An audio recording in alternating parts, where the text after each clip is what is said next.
how you can fix unable to join Wi-Fi network error when you're trying to connect to your Wi-Fi.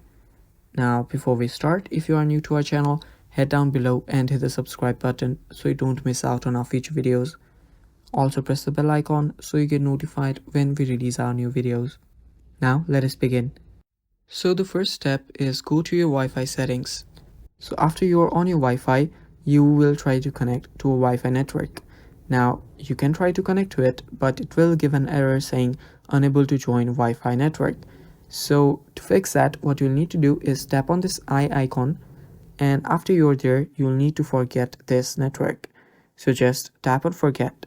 After doing that, your Wi-Fi will not get connected to it, and now what you'll need to do is you'll need to rejoin on it. So just type in the password and try to join, and that should fix the problem. But if it does not fix it, what you'll need to do is go to your general on your settings, and after there you'll need to scroll down all the way down till you find transfer or reset iPhone.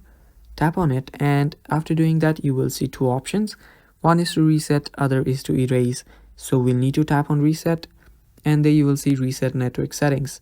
So just reset your network settings, and if the problem is your phone, the problem will get fixed. But if it's not, it might be that the network has already too many users and you are unable to join the Wi-Fi. So that is basically it, guys. That is how you fix the problem. Thank you for watching. That is all for the video. Stay tuned for more, and bye bye. Take care.